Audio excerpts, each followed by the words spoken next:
Slightly Inaccurate History. Thank you so much. What's your name again?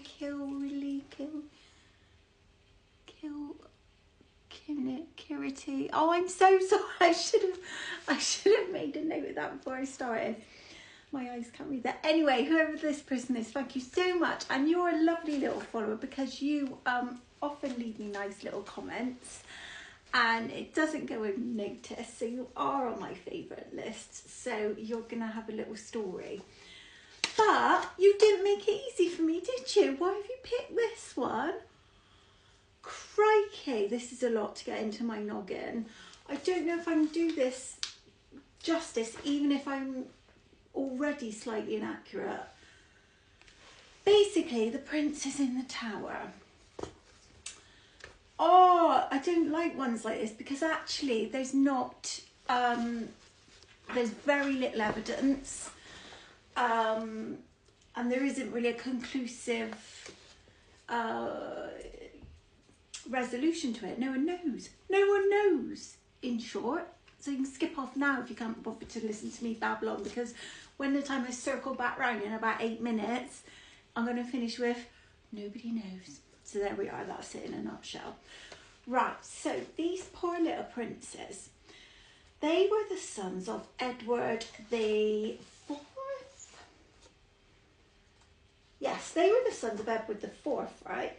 Now, if you believe Philippa Gregory's portrayal, which I really like Philippa Gregory's books, but she portrayed Edward the Fourth as an absolute dreamboat of a king. And his wife, Elizabeth Woodville, they were like besotted in love. Both of them really gorgeous and like kingly and queenly and just like everything you'd hope they would be. So that was them. They had, oh, I don't know, like 10 children or something. I don't know, loads of children. She was obsessed with having babies. So anyway, but then maybe that's because he was so nice. Anyway, 2 of the babies grew to be the only sons, because sadly some of the sons did not live too long. I don't know how they died. I don't know how old they were. At the time that their daddy sadly passed away, so Edward IV passed away, he left behind 2 sons. And as you probably know, you can't be like royal unless you're a son, like they don't like the women.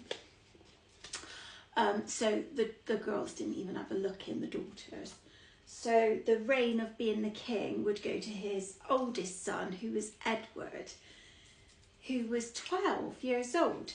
So because Edward was a bit small to like run the whole country, his uncle Richard stepped up. Now, Richard's had a bit of a bad press. I think history's like totally chucked him under the bus and done him dirty, because I don't think there's any evidence to say he was a wrong un, but he doesn't get, very favourable press as Richard. This is Richard III, the one in Shrek with the fringe.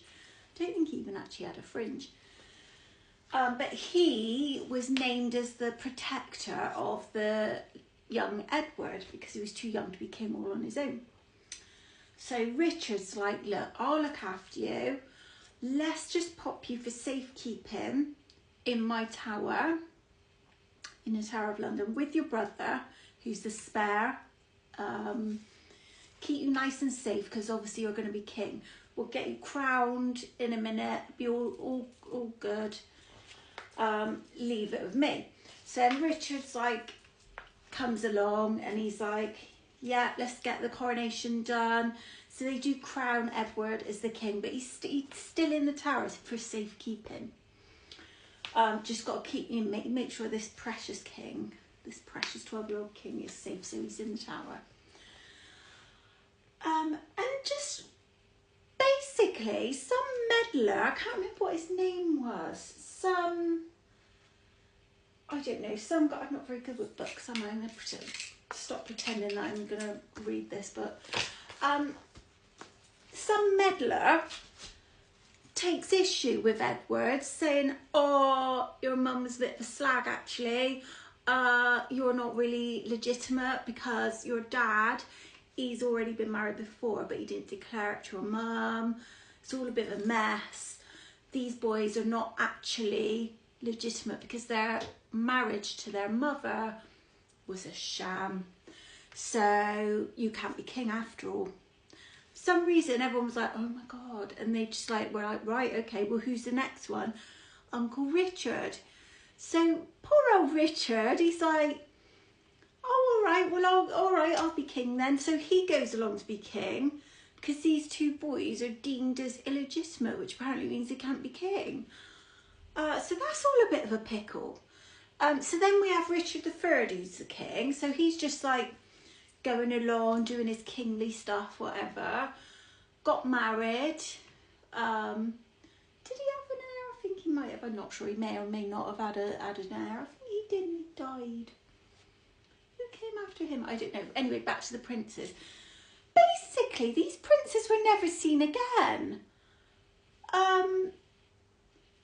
Well, there were bones found in the tower, like, I don't know how many years later, let's say 100 years later, might even be more than that. There were bones of two young males which were scientifically deemed to be aged 12 and age 9, which is the ages of these princes. And then who was it? Who was the king at the time? Charles II, I think it was. Like got them buried in like Westminster Abbey or somewhere posh where they put all the royal people. So they are buried, and apparently they were looked at again in, I feel like, I want to say 1934, like these remains, and like confirmed that the ages of them, and that's as far as it's gone. So there is technology and ability to have them DNA tested to say, is it exactly these princes? Which to me, I don't know. I mean, interesting, but it still doesn't solve the mystery of who done it. There's loads of theories. Poor old Richard gets the blame a lot. I don't think it was him. But then what do I know? Because I wasn't there. Henry VII's mother, Margaret Beaufort, she's in the frame. But it's all a bit, I don't know, because apparently there's loads of people who would have like been threatened by these boys being like around because they could take the crown at any time. But how could they if they were deemed as illegitimate and not allowed? So that means that was a bit dodgy, that decision, doesn't it? If it could so easily be undone that they had to kill the boys. So I don't know, I'm ever so sorry, but I've not even got an opinion on this. It's just absolutely mind-boggling what goes on, isn't it? And that's a slightly inaccurate history of the princes in the tower. Thank you so much for watching, and especially you, person beginning with a K, especially you, for requesting. I hope I didn't let you down, because that was just basically 8.5 minutes of absolute drivel. Yeah, let me know who else you'd like me to give an inaccurate history on, and thank you so much. Have a lovely day. Okay, thanks, bye.